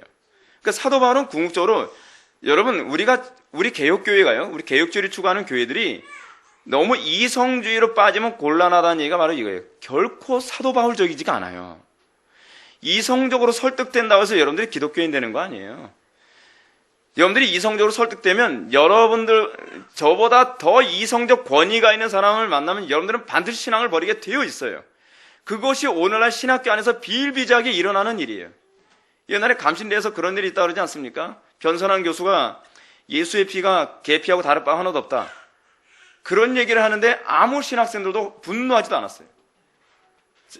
그 대학원 동기 중에 하나가 그 당시에 신학교 다녔던 그 냉천동 감신에 다녔던 그 분이 계셨거든요. 제가 물어봤어요. 그 당시에 변선한 교수가 이렇게 얘기한 거에 대해서 같은 신학생들 어떻게 반응했냐? 타당하다고 생각했대요. 아무도 화낸 사람 없었대요. 제가 그 얘기 듣고 제가 황당했어요. 그러면서 그 당시에 그 전도사님, 지금 아마 그분도 목사님 됐을 텐데, 그 동기 안 만난 지 오래됐어요. 어떻게 사는지 잘 모르겠어요. 근데 그 목사님이 저보고 그런 얘기예요. 아니, 목사님이 그 얘기만 들어서 그렇지, 그 변선한 교수 강의 들어보면 이렇게 화낼 리도 아니에요. 무슨 얘기죠? 이게 아주 중요한 의미가 담겨 있어요. 이성적으로 설득됐다는 얘기예요. 그러니까 여러분, 내가 이성적으로 설득됐으니까 믿음이라고 절대로 생각하지 마세요. 여러분들, 이것이 믿음이 됐냐 아니냐에 관한 문제는 여러분들이 어떤 권위 앞에서도 그 말씀을 내가 지켜내고 그 권위를 내가 끝까지 지켜내냐 해서 여러분들이 이걸 믿음으로 받았느냐 아니냐가 규정되는 거예요. 그래서 사도 바울이 뭐라고 얘기합니까? 너희 믿음이 사람의 지혜, 즉 이성적 권위에 의한 설득에 있지 아니하고 다만 하나님의 능력에 있게 하였노라 라고 해요. 신적 권위 위에 있게 하는, 신적 권위. 근데 여러분, 이 이성의 권위에, 권위에서 여러분들이 성경을 믿거나 설교를 여러분들이 받아들였을 때 어떤 문제가 발생하냐면, 첫 번째는 제가 아까 방금 말씀드렸던 것처럼 저보다 더 이성적 권위가 있다고 여러분들이 느껴지는 사람에게 여러분들이 기존에 배운 것을 다 포맷시킬 수 있다고 하는 것. 두 번째 뭐냐 하면, 이성적 권위는요, 자기가 내면에서 얼마인지 무시할 수 있고 그냥 그 부분을 자기가 모른 채 할 수 있다는 거예요. 그게 이성적 권위의 한계예요. 여러분, 이성적 권위의 한계는 어때요? 제가 이성적으로 여러분들 설득하거나 또는 여러분들이 딴 사람하고 논쟁을 해서 이겼을 때, 그 사람이 이겼을 때 나타나는 첫 번째 하나는 뭐냐면, 속으로 그래도 지구는 돈다라고 얘기할 수 있다는 거예요. 여러분, 그게 이성적 권위로 설득된 사람이 나타나는 현상이에요. 하나는 뭐냐면 내가 더 이상 논리로 이길 수 없으니까 저 사람 말이 옳은가 보다라고 생각할 수도 있지만, 또 하나 뭐냐면 그래도 나는 그 말에 동의 안 해 라고 할 수 있다는 거예요. 근데 신적 권위는 달라요. 신적 권위, 이 두 가지를 다 내려눌러버려요. 우리 이성의 권위도 하나님 앞에 굴복될 뿐만 아니라 여러분들의 의지까지도 하나님께 굴복되어져서 여러분들이 이 이성과 의지의 굴복으로 말미암아 내가 성경을 사람의 말이 아니라 하나님의 말씀으로 받아들인다는 것을, 머리가 아니라 사람의 지혜가 아니라 하나님의 능력에 있게 하는 것이 바로 그거예요. 그러니까 여러분들이 설교를 듣거나 성경 공부를 배우거나 했던 이 모든 부분이 과연 내가 신적 권위로 받아들였느냐, 그렇다면 이성적 권위로 받아들였느냐라고 하는 이 문제는 여러분들의 삶의 현장에서 부딪혀서 여러분들 그 부분이 드러나는 거예요. 실체가. 어려움이 있습니까? 고난이 있습니까? 누가 여러분들의 삶을 송두리째 내린도로는 그런 문제가 있습니까? 그래서 여러분들 어떻게 반응하냐는 거예요. 이성적 권위는 얼마인지 무시해요. 안 되는 건가 보다. 그렇게 살 수 없는 건가 보구나. 근데 신적 권위는 죽을 때까지 그 부분을 포기할 수 없어요. 왜냐하면 내가 하나님의 신적 권위 앞에 굴복되어서 그 말씀을 믿게 되었기 때문에. 믿음이 완전히 다른 거예요. 완전히 다른 거예요. 그 다음 패러그래프 한번 보시겠습니다. 좀 더 한번 읽어보는 게 좋을 것 같아요. 이렇게 근본이 되는 터가 세워져 있지 않으면 성경의 권위가, 이 성경의 권위가라고 하는 얘기가 무슨 얘기예요? 성경의 권위를 절대의 권위에 던다는 얘기죠. 절대의 권위가 언제나 의욕으로 남아있기 때문이다. 여러분, 이성의 권위 안에 여러분들 성경이 하나님의 말씀이라고 믿게 되어지면, 여러분, 제가 여러분들 혼란스러울까봐 제가 이런 부분을 말씀드리지 않겠는데, 성경의 어떤 부분은요, 때로는 모세의 저작설이라고 보기가 좀 혼란스러운 부분이 있어요. 아시겠습니까? 실제로 그런 구절이 있어요. 또 어떤 구절은 이 바울의 저작설이라고 보기가 어려운 부분도 있는 부분도 있어요. 예를 든다면 이제 언젠가 이제 김세현 박사가 여성, 이 얘기는 얘기해두면 상관없는 분이니까, 여자들은 교회 잠잠하라라고 하는 부분에 관해서 뭐라고 얘기를 해서 발언해서 난리가 났었냐면, 이거는 사본학적으로 그렇게 얘기하면 곤란하거든요. 사본학적으로도 아주 불안정한 성경 구절인데, 이 불안정한 성경 구절 가지고 여자는 교회에서 잠잠하라라고 하는 이 구절을 가지고 여자 목사 안수 문제를 부정적으로 얘기한다는 건 곤란하다. 이렇게 얘기를 했어요. 근데 여러분, 그렇게 얘기하는 이유에서 그분이 가지고 있는 신학적 베이직이 리버럴하기 때문에 그런 거예요. 우리는요, 성경 텍스트 그 본문에 대해서는 건드리질 않아요. 우리는 우리가 믿기 어렵다거나 우리가 납득되지 않으면 우리는 어떻게 받아들이냐, 우리 보수적 입장에서는요, 하나님의 말씀인데 내가 현재 이해를 못하거나 납득을 못할 뿐이야 라고 하지, 내가 가지고 있는 신학 구조 안에서 이 성경 구절이 어떤 배치되거나 충돌을 일으켜서 이 성경 구절은 이 원문에 있다고 보기가 좀 불편하다라고 이렇게 함부로 얘기 안 한단 말이에요. 만약 그렇게 얘기하게 되면 여러분, 사람들이 어떻게 했어요? 자기가 불편한 구절마다 다 그렇게 얘기하면 어떻게 할 거예요? 동성애에 관한 얘기도 합시다. 동성애에 관한 얘기도 여러분 그런 식으로 이거 원문상 이건 좀 불안정하다. 불안정하다라는 말은 굉장히 애매모호한 표현이에요. 원문일 수도 있다라는 말을 내포함으로써 자기가 피해 나갈 구멍을 만드는 거거든요. 근데 아닐 수도 있다는 말을 통해서 그 부분에 대한 공격을 할 수 있는 여지를 남기는 거예요. 굉장히 좀 위험하게 얘기하는 것이죠. 그러니까 우리가 가지고 있는 성경에 관한 입장은 여러분들이 이해되든 이해되지 않든, 때로는 여러분 신학적으로 이 부분이 왜 이렇게 기록된지 여러분 납득되지 않든 관계없이 하나님의 말씀이라고 믿어야 돼요. 그 제가 사본학에 관해서 여러분한테 말씀드린 이유가 뭐냐, 요즘 사본학을 건드리는 이단이 점점 많이 나오죠. 다빈치 코드가 대표적인 그 이단 아닙니까? 다빈치 코드에서 어떤 사본을 가지고 얘기하고 있어요. 무슨 뭐 도마 복음서라든지 뭐 가론 유다 복음서라든지 뭐 그런 걸 자꾸 들춰내잖아요. 근데 여러분, 그 사본들은 사실은 그건 사본이 아니에요. 위경이라고 부르는 거예요. 위경. 여러분, 성경은 세 종류가 있다 그랬죠. 하나는 뭐예요? 정경, 캐논이라고도 부르고 정경이 있고, 또 하나는 그 다음에 또 뭐가 있었어요? 외경이라고 하는 게 있다 그랬죠. 천주교는 외경도 같이 보죠. 그리고 또 하나는 뭐가 있어요? 위경이라고 해요. 위경. 위경을 다른 말로 하면 가경이라고도 얘기하거든요. 가경이라는 말이 무슨 얘기예요? 가짜 성경이라는, 가짜 성경. 근데 2세기 이후에 가짜 성경이 계속 나왔거든요. 근데 가짜 성경을 왜 만드냐? 진짜 성경이 원체 사람들한테 호응을 받으니까 가짜 성경을 만들어서 자기가 그 인기를 누리기 위해서 만드는 사람들 중에 하나가 가경을 자꾸 만들었거든요. 근데 그 가경 중에 가경, 그 대표적인 가경이 바로 나가 한마디 문서라고 해가지고서 다빈치 코드에서 저 얘기하는 그 문서거든요. 근데 그런 문서들은 아무리 오래 잡아도 2세기 이전에 기록됐다고 볼 수 없다는 거예요. 2세기 이전에 기록되지 않았다고 한다면 예수님의 사도들이 기록할 수 없다는 거죠. 왜냐하면 예수님의 제자들은 다 어떻게 해요? 1세기 살았으니까. 1세기 살았는데 2세기에 기록된 거라면 어떻게 해요? 예수님의 제자들 사후에 딴 사람이 기록했다는 거잖아요. 그런 도마 복음이든 가론 유다 복음이든 무슨 복음이든 아무리 해봐요. 무슨 거짓말을 못 쓰겠습니까? 근데 사본학에 관해서 전혀 교회 안에서 배운 적이 없으니까 이런 다빈치 코드 같은 사실 거의 말도 안 되는 그냥 웃으면서 봐도 되는 영화인데 그런 영화 보고서 목사님 혼란스러워요. 혼란스러울 거 하나도 없거든요. 몇 가지만 얘기만 들어도 사본학에 관한 얘기만 들어도 이거 혼란스러울 거 하나도 없구나. 그런데 문제는 이런 걸 안 가르쳐서 이제 그렇다는 것이 문제입니다.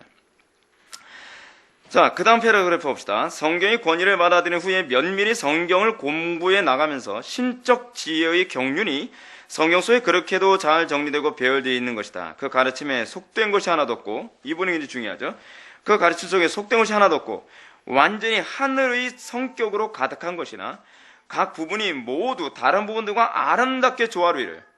제가 말씀드렸죠. 구약 성경만 하다도 어땠다고요?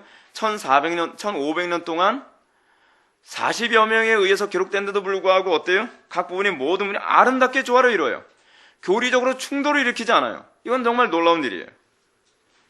그 밖에 그 책들에 대해 위험을 느끼게 하는 각가지 다른 특성을 생각해보면 성경에 대한 우리의 믿음이 과연 참이라는 것이 정말로 놀랍게 확증되는 것이다.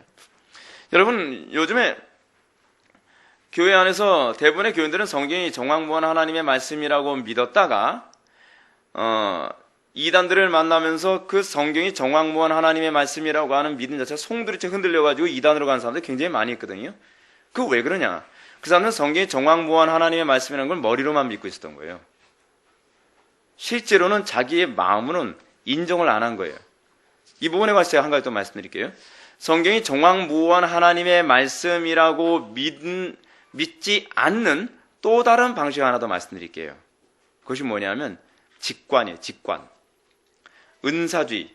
오늘날 여러분 은사주의에 빠지는 사람들을 보게 되면 성경이 정황무한 하나님의 말씀, 칼빈이 얘기하는 것처럼 하나님께서 직접 말씀하시는 것과 동일한 권위를 지니고 있는 것이 성경이거든요. 그런데 은사주의자들은 뭐라 하냐면 성경이 하나님의 말씀이라고 믿는다고 말로는 고백하는데, 머리로는 고백을 하는데, 문제가 뭐냐면 자기가 응답받았다라고 하는 것과 같이 비추어서 성경에 위배되는 것을 그거 잘못됐습니다라고 얘기했을 때 그것을 받아들이지 않는다는 거예요. 그게 무슨 얘기죠? 성경이 하나님의 말씀이라 사실은 믿지 않음이 그거로 드러나는 거예요. 그러니까 여러분, 제가 은사를 받는 것이 잘못됐다라고 얘기하는 거 아닙니다. 근데 여러분들이 은사를 받아서 때로는 어떤 식으로 하나님의 확신을 얻을 수 있고 때로는 어떤 식의 응답을 받을 수 있어요. 전 그런 거 부정하지 않습니다. 근데 그 모든 것들이 성경의 말씀에 위배됐음에도 불구하고 그래도 라는 말을 뒤에다 갖다 붙인다면 그 사람은 성경의 권위를 사실 안 믿는 사람이에요. 안 믿는 사람이라는 것은 항상 모름이에요. 믿음이 없다는 것과 동의어예요. 성경이 하나님의 말씀이라고 안 믿으면 신앙이 아닌 거예요. 거기서부터 출발해야 돼요. 항상 우리의 신앙은 성경의 권위부터 출발하거든요. 그것과 관련하여 또 다른 유형의 사람이 하나 있어요. 바로 로마 가톨릭이에요. 천주교는 어떻게 해요? 천주교는 하나님의 말씀이라고 하는 것을 말씀의 권위에 세 개를 올려놨어요. 첫 번째 뭐예요? 기록된 하나님의 말씀. 근데 기록된 하나님의 말씀에다가 거기다 또 뭐 하나를 그 성경과 동일한 권위를 올려놨냐 하면, 그래서 천주교가 이단이라는 겁니다. 전통이 성경과 거의 동일한 권위를 가지고 있어요. 전통. 굉장히 심각하죠. 근데 문제는 전통과 기록된 하나님의 말씀과 충돌을 일으키죠. 어떤 거요? 예를 들어서 마리아 숭배 이런 문제들, 그렇지만 고해성사 이런 것들 성경에 없잖아요. 그러니까 성경에 없는데 자기네들은 이게 진리라고 박박 우기려고 하다 보니까 그 사람들이 거기다가 뭘 집어넣어요? 외경을 집어넣는 거예요. 외경을 집어넣는 이유가 뭐냐면 외경은 애매모호하게 그렇게 해석해 줄 수 있을 만큼 비스무리한 한두 구절이 있거든요. 그렇다고 해서 그 숭배를 지지하는 건 아닌데 그렇게 해석이 가능해 보이는 애매모호한 구절이 있어요. 그 구절 때문에 외경을 거기다 집어넣는 거예요. 그래서 우리보다 성경이 완전히 전과잖아요. 두껍죠, 막. 그 이유가 그래서 그래요. 또 하나, 그 사람들이 성경을 믿지 않는 사람이라는 것을 우리가 또 하나 알 수 있는 중요한 근거 중에 하나는 뭐냐면 교황의 말. 교황의 말을 그 사람들이 어떻게 해요? 무오하다고 얘기하죠. 그래서 천주교에서는 그걸 어떤 교리라고 얘기해요? 교황 무오설이라는 얘기를 하잖아요. 교황의 말은 무오하다. 근데 이제 문제가 뭐냐면 교황의 말이 무오하다고 얘기해놓고 나서 오류가 생겨가지고 공식적으로 이거 내가 틀렸다라고 하는 것을 얘기할 때가 자꾸 생겨버리고 말았거든요. 대표적인 케이스가 뭐죠? 지동설과 천동설에 관한 문제에서 교황이 어떻게 했어요? 하늘이 도는 거지 지구가 도는 거 아니다라고 했는데 과학적으로 이제는 자기가 빼도 박도 못하게 돼버렸잖아요. 그러니까 뭐라고 얘기하냐면 이 사람들은 또 피해 나갈 만한 또 다른 말을 만들었어요. 교황 무오설이란 교황이 한 말이 무조건 다 과학적으로나 정확하게 다 옳다는 얘기가 아니라 다른 의미다. 의미를 또 바꿔버리는 거예요. 마치 정치가들처럼. 정치가들은 뭐라고 얘기해요? 말 바꾸기 계속 하잖아요. 제가 누구라고 얘기를 안 하겠어요. 근데 여러분 제가 TV에서 정치가들 말하는 거 보면 야, 이 정치가들 정말 왜 옛날부터 어른들이 뭐 야당이든 여당이든 자기네들한테 불리하면 계속 말 바꾸기 하잖아요. 말 바꾸기. 뻔한 거짓말을 계속 하는 거예요. 근데 그 뻔한 거짓말을 누가 하냐? 교황청에서 맨날 하는 게 그거. 그래서 그 사람들은요, 그 자기네들이 어떤 부분에 있어서 신학적으로나 그렇지 않으면 교리적으로 그렇지 않으면 외부의 공격을 받을 때 어떤 말을 사용해야 되는지를 연구하는 기관이 따로 있어요. 그래서 이런 말을 사용하게 되면 상대방으로부터 예를 들어서 우리 기독교로부터 공격을 받아도 이렇게 피해 나가면 됩니다라고 하는 말을 굉장히 연구를 많이 해요. 그래서 천동설과 지동설과 관련된 이 문제에 관해서 공개적으로 얘기하는데 몇백 년이 걸렸거든요. 몇백 년이 걸린 이유가 뭐냐면 계속 연구한 거예요.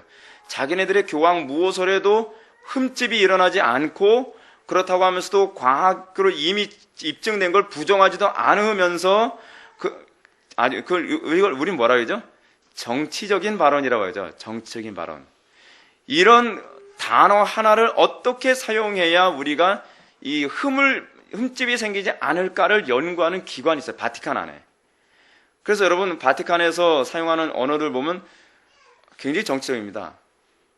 그래서 우리가 그런 글을 읽으면 어떤 생각이 드냐면 그래서 이거 자네들이 잘못했다는 거야? 안 했다는 거야? 도대체 무슨 얘기 하자는 거야? 이런 식의 이제 글이 자꾸 그런 발표문이 나오는 거예요. 하여간 우리가 궁극적으로 성경을 믿느냐 믿지 않느냐에 관한 문제는 이러한 부분에서 다 드러나는 거예요. 은사주의 문제, 그렇지 않으면 전통의 문제, 그렇지 않으면 뭐예요? 이 교황 무오설과 관련된 이런 문제들, 게다가 천주교는 한 가지 또 하나 있어요. 파티마 체험 같은 소위 이건 제가 아까 말씀드린 직관과 관련되어진 부분인데 로마 가톨릭 교회 안에서 성인으로 추대받는 사람들이 그 사람들이 예언한 게 있습니다. 근데 그 예언도 성경과 동일한 수준으로 인정을 해요. 근데 재밌는 게 뭐냐면 예언을 뭘 받았는지를 전혀 밝히질 않아요. 밝히질 않고 어떻게 하냐면 실제로 그 사람들이 그 예언을 받았는지 안 받았는지 우리는 알 수가 없어요. 근데 어떤 일이 성취되고 나면 자 봐라. 우리가 과거에 예언 받은 건데 이제 밝히겠다. 그때 이런 예언했다. 근데 일어났지 그러는 거예요. 그러면 우리는 이제 애매한 거죠. 순전한 사람은 역시 예언대로 됐구나 그러는데 우리는 그렇게 순전하게 받아들일 수 없는 거죠. 그죠? 아니 그 예언 받았는지 안 받았는지 무슨 근거로 알 수 있어요? 우린 꼭 이럴 수 있잖아요. 어떤 사람이 예를 들어서 어느 날 주택복권을 샀는데 주택복권 5천만 원짜리 당첨됐어요. 그래서 이렇게 하는 거예요. 사실은 내가 기도했는데 그럴 것 같더라고. 응답 받았어. 그렇게 얘기하면 어떻게 해요? 응답 받은 건지 안 받은 건지 우리는 알 수가 없잖아요. 천주교에서 이제 그런 식으로 얘기해요. 그래서 천주교에서 비밀로 삼는 게 있는데, 파티마 예언이라는 게 있습니다. 마리아가, 잠깐 나타나가지고, 예언을 했다는 거예요. 근데 몇 가지 예언했는데, 무슨 예언했는지는 교황만 안 돼요. 교황이 죽기 전에 얘기하는 거예요. 내가 죽기 전에 얘기할게. 파티마에서 이런 예언이 있었어. 그래서 죽는 거예요. 그러면 그 교황만 알고 있는 거예요. 아무한테도 얘기 안 해요. 추경 다른 사람들한테도. 그러다가 죽을 때 되면 나도 들은 얘기인데 그러면서 또 얘기하는 거예요. 근데 얘기가 또 어떻게 바뀌었는지 모르겠죠. 하여간 그렇게 하면서 얘기를 해주는 거예요. 그래서 나중에 일이 성취되면 그때 얘기해. 믿을 수 없는 거예요. 믿을 수가. 중요한 게 무슨 얘기냐면 성경을 안 믿으려고 하니까 이런 현상까지 나타난다는 거예요. 여러분, 인간이 어느 정도로 교활한지 아십니까? 자기가 믿음이 없다는 걸 어느 정도로 인정을 안 하려고 하는지 아세요? 우리가 어느 정도로 성경이 정확무한 하나님의 말씀이라는 거 안 믿으려고 애를 쓰는지 아십니까? 19세기 어떤 이성주의 운동 통해서, 그러니까 고등비평 운동해가지고 성경을 잘잘하게 막 잘라내면서 막 비판하는 사람들만 성경 못 믿는 게 아니에요. 이 사람들은 어떤 면에서 순진한 사람이에요. 아니, 노골적으로 성경 못 믿겠다고 얘기하잖아요. 근데 이것보다 더 교활한 게 뭐냐면 자기가 말로는 다 믿는다고 고백을 하면서 실제적으로 삶의 문제, 어려움 닥치거나 실제적인 부분에 자기의 자존심 상하거나 감정 상하거나 큰 손해보거나 하게 되면 성경 말씀 인정 안 하고 내 법대로 내 방식대로 각자 자기 소견대로 살아가는 사람들만큼 부정직한 게 없는 거예요. 신앙은 성경에 대한 여러분들의 반응이요, 태도예요. 이것이 기초고 이것이 전체예요. 제가 왜 이걸 많이 강조하느냐? 이게 우리의 신앙이기 때문에 그래요. 이게 2000년 동안 우리가 받아온 신앙이고 제가 이 땅에서 목숨이 붙어있는 한 제가 여러분한테 전해줘야 될 가장 핵심적인 게 이거예요. 여기서부터 출발하지 않으면 신앙이 성장하지 않아요. 그래서 우리는 내가 진짜 성경을 이성으로 받아들여서 믿는 건지 그렇지만 하나님의 신적 권위로 받아서 믿는 건지 항상 그거 고민해야 돼요. 그래서 제가 매번 설교할 때마다 제가 죽기 살기로 기도하는 이유가 뭐냐면 제발 회중들에게 하나님의 말씀이 이성의 권위로만 받아들여지지 않고 하나님의 신적 권위로 그들 속에 소위 믿어지고 그래서 하나님의 능력으로 그 믿음이 있어지는 그래서 성령이 나타나심과 능력으로 믿어지는 역사가 일어나길 저는 소망하는 거죠. 그래서 설교자는 강단에 서기 전에 정말 기도 많이 해야 돼요. 저도 아직 기도가 많이 부족한 것 같다는 생각 많이 합니다. 그래서 여러분 95페이지 첫 번째 패러그래프라고 한다면 위에서 한 6번째 줄은 한 7번째 줄 되는 그 부분이죠. 그래 사도는 고린도 사람들의 믿음이 사람의 지혜에 있지 아니하고 다만 하나님의 능력이 있다고 올바르게 선언하며 또한 그가 그들 가운데 전한 설교도 능력 있는 지혜의 말로 하지 아니하고 다만 성령이 나타나심과 능력으로 된 것이라고 말하고 있는 것이다 라고 해요. 그래서 진리의 권위는 성경은 인간적으로 볼 때 재미없고 이해하기 난해한 책이지만 어때요? 변화를 준다는 거예요. 변화. 이게 권위의 특징이에요. 권위라는 것은 항상 여러분 권위가 가지는 특징이 뭡니까? 우리의 의지를 꺾어서 복종케 하는 게 권위 아닙니까? 그래서 권위라는 용어를 사용하는 거예요. 우리가 삶의 변화가 나타나지 않는다고 한다면 성경을 권위 있게 들은 것이 아니라 성경을 지식으로 받은 거예요. 삶의 변화를 제가 왜 자꾸 강조하느냐? 여러분들이 설교를 듣고 얼마나 달라졌느냐? 제가 왜 자꾸 그런 얘기 하느냐? 그건 권위와 직결된 부분이기 때문에 그래요. 좀 더 읽어보면 외부의 도움을 받지 않고 그 자체로서 충족하게 스스로를 드러낼 때 비로소 진리가 모든 의욕을 물리치고 진리로서 든든히 서게 되는 것이다. 이게 무슨 얘기죠? 성경을 하나님의 말씀이라고 믿는 근거가 사람들이 여러분들은 이성적인 타당성 때문이 아니라 성경 자체의 권위에 자기가 압도되어 그 성경이 하나님의 말씀이라고 믿을 때라야만 여러분들은 어떤 상황에서도 그 믿음을 지킬 수 있다라고 얘기하는 거예요. 여러분 정말 지금은 그런 시대입니다. 지금 우리가 21세기를 살아가는 이 시대에 가장 많이 공격을 받는 게 뭐에 대한 공격을 받냐면 성경의 권위에 대한 공격이 가장 많이 받아요. 여러분 잘 못 느끼죠? 근데 성경의 권위에 대한 공격이 여러분들이 의식하는 방식으로 이렇게 순진하게 오지 않는다는 거예요. 제가 여러분들한테 방금 말씀드렸던 것처럼 예를 들어서 은사주의가 전형적인 성경의 권위를 부정하는 방식이거든요. 즉 통계시가 하나님의 말씀의 권위보다 더 위에 서 있어요. 뭐 꿈 꿨다는데야 뭐 할 얘기가 어디 있습니까? 성경에 위배됐다 해도 자기 꿈을 꿨대요. 그러면 천국까지 갔다 왔다는 데가 무슨 얘기겠어요? 성경이 선거에 천국까지 갔다 온 거 얘기할 필요도 없을 뿐만 아니라 그 믿음에 아무 유익이 되지 않는다고 얘기해도 저 사람은 체험 안 해봐서 그래. 그래서 동네방네 돌아다니면서 막 간증하러 돌아다니잖아요. 간증? 간증만 하는 것이 아니라 또 불러줘요 또. 얼마 전에 우리 교단 그 신문에도 천국까지요 간증 실어가지고서 우리 교단에서 난리가 났거든요. 사람들이 계속 투서 쓰고 이게 상식적이냐? 왜 그 신문사에서 그런 걸 글을 올렸냐? 막 그래서 그러다 보니까 몇 회 실었다가 이제 안 실고 말았는데 이게 왜 그러냐? 성경의 권위에 대한 직접적인 도전이거든요. 직접적인 도전. 이거 얼마나 심각한지 몰라요. 그래서 정말 여러분 믿음 있는 사람과 믿음 없는 사람이 여기서 딱 차이가 나요. 예를 들어서 뭐 하나님의 말씀을 근거로 해서 여러분들 이렇게 당신 이렇게 해야만 합니다. 그래서 교회 이렇게 봉사해야만 합니다. 또는 뭐 해야만 합니다. 라고 이렇게 성경을 근거해서 얘기했을 땐 저거야 뭐 목사님 생각이지. 라고 했는데 어느 날 신령한 권사님이 그 얼굴에 광채를 내뿜으며 그러면서 마치 무당처럼 반말하면서 김건차 일로 와봐.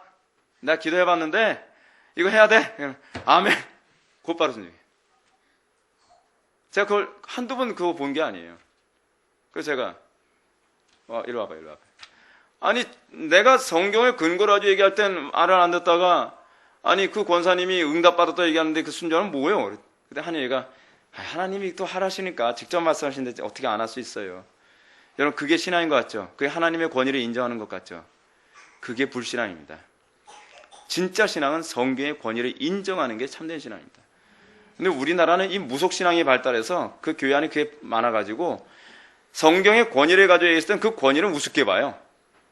신령한 표정 져가면서 반말해가면서 막 권위 있게, 권위라는 말 가로 열고 물음표 가로 닫고 권위 있게 반말로 얘기하면 사람들이 잘 들어요.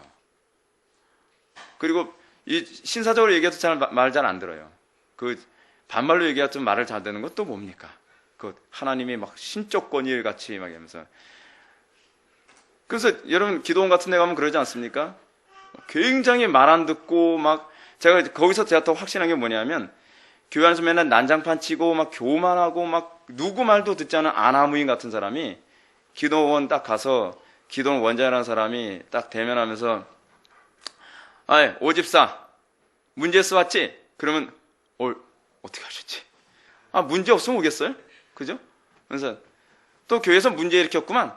그러면 쪽집게네. 그러면서 책망을 하면 그냥 고개 떨고도 그냥 숙여요. 이 한국교회 수준이죠, 수준.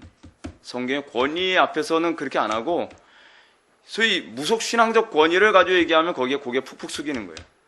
그걸 우리 신앙이 없다고 보는 거예요. 전 그런 신앙은 믿지 않습니다. 근데 그 신앙은 하나님도 믿지 않습니다. 이거는 잘 기억하셔야 돼요. 3절 보시겠습니다. 96페이지. 성경의 고대성. 성경의 고대성 5번째 줄부터 봅시다. 쉼표 뒤부터요. 현존하는 종교 문서들 가운데서 모세의, 아까 제가 말씀드렸던 부분인데 그냥 쭉 읽고 지나갈 거예요. 현존하는 종교 문서들 가운데서 모세의 시대보다 훨씬 후대에 속하지 않은 것이 하나도 없다. 이게 무슨 얘기냐면 번역이 애매하게 됐는데 모세 시대보다 훨씬 후대 것 외에는 어떤 종교 유물도 남지 않았다는 얘기입니다.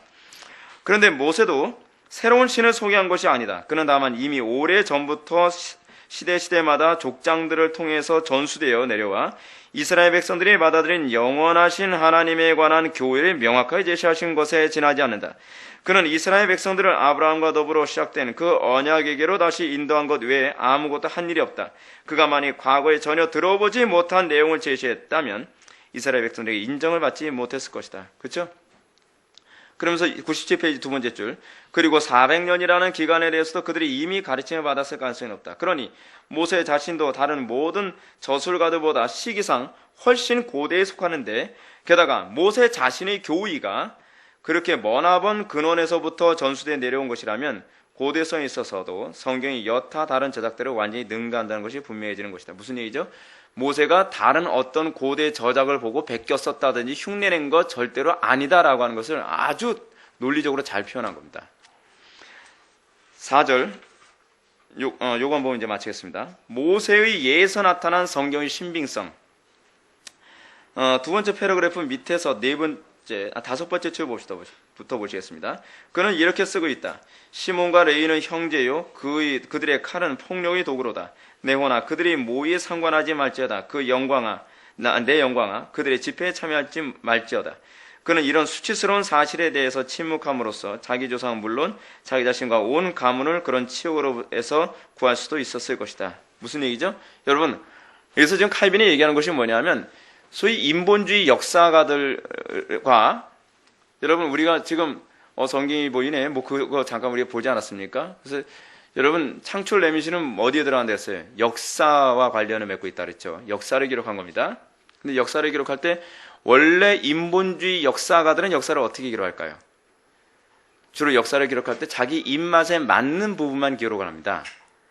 그래서 여러분 같은 사건을 기록하더라도 인본주의 역사가들은 자기 입장이 유리하게 기록을 해요. 그래서 예를 들어서 이런 삼국지를 기록하면서도 소위 총나라를 지지하고 오나라 예를 들어서 누구예요? 오나라의 누굽니까? 오나라 누구죠? 손권 그리고 그쪽 나라라든지 그렇지 않으면 조조에 대해서 반감이 있는 사람은 부정적으로 기록을 하죠. 객관성이 없죠. 그래서 유비를 지나치게 우상하다 보니까 유비를 어떻게 기록해요? 유비의 귀가 어깨에 닿다든지 이게 내려와서 팔이 얼마나 길었는지 무릎 아래로 내려왔다든지 그렇지 않으면 유비의 눈이 어떻고 하면서 굉장히 뻥을 심하게 넣어가면서 역사를 기록하지 않습니까? 하다못해 관우에 관해서 기록할 때도 뭐라 얘기합니까? 관우의 키가 2m가 넘었다 그러면 2m가 뭐예요? 한 2m 50이 넘었다. 그러니까 엄청 크게 기록을 하고 그리고 관우가 들고 있는 청룡원월도의 무게가 무슨 몇 건 해가지고서 키로 따지면 한 30kg 이상이 되는 그 무게 30kg 정도 되면은 여러분 지금 청룡원월도를 휘두른다는 게 사실은 말이 안 되는 무게거든요. 근데 여러분 그거를 머리로 딱 그리면 어떤 현상이 나타나냐면 관우가 적토마를 타고서 싸울 때 적토만 반 죽습니다.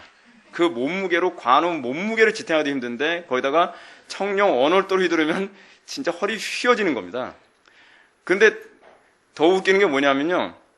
관우의 그 키에 청룡 원월도에서 싸우게 되면 관우는 말을 타는 게 아니라 말을 다리 사이에다 놓고 그리고 다리로 딱 버티고 서서 싸우는 격이 되는 거예요.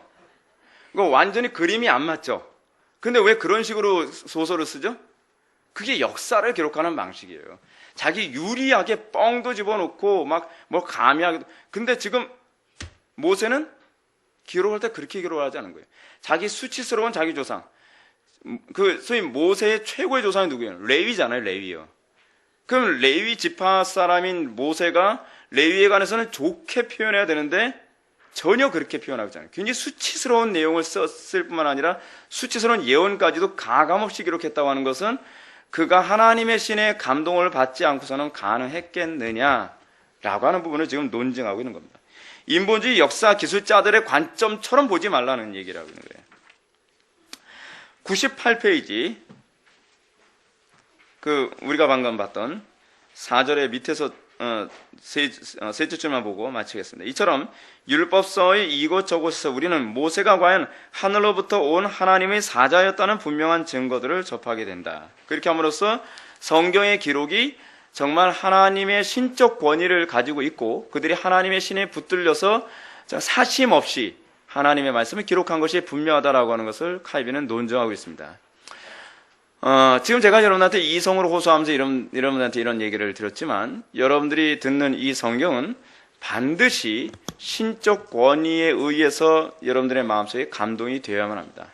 그래서 여러분들이 항상 예배를 드리기 전에 뭘 기도해야 된다고 했습니까? 성경이 사람의 말로 들리지 아니하고 하나님의 음성으로 들리는, 하나님의 음성으로 들린다고 해서 제 목소리에 갑자기 바이브레이션 생겨가지고서 왕왕왕왕 이렇게 들려야 된다는 얘기가 아니라 신적 권위로 들려서 이 소위 성경에 나오는 그 표현처럼 사람의 음성이 아니라 하나님의 음성이로다라고 하는 그런 은총이 여러분들한테 주어져야 여러분들 삶에 엄청난 변화가 나타납니다. 신앙의 심령의 지진이 일어나야 되고 이 묵상이 지워질래야 지워질 수 없어서 그 권위 때문에 날마다 나의 삶이 꺾여져 가는 그 경험을 하지 않으면 여러분들이 이 지식은 잘못하면 교만으로도 갈 수 있다는 것을 항상 두려워해야만 할 것입니다. 기도하시겠습니다. 사랑이 많으신 하나님 아버지, 우리가 오늘 이 시간 성경의 권위에 관한 칼빈의 그 가르침을 다시 한번 나눴습니다. 아버지 하나님, 우리가 하나님의 말씀을 들을 때에 이성의 권위로 설득되어져 납득되는 것으로 만족하는 것이 아니라 이 말씀이 우리의 심령 속에서 하나님께서 직접 말씀하시는 그 창조주 하나님의 음성으로 들리는 귀한 은혜가 날마다 있게 하여 주셔서 이 시대를 살아가는 가운데에 하나님의 말씀의 권위를 위배하고 억누르는 수많은 세력들 앞에서 그 권위를 결코 포기하지 아니하며 진리의 길만 걸어갈 수 있도록 은혜 베풀어 주옵소서. 예수님의 거룩하신 이름으로 기도 올렵나이다.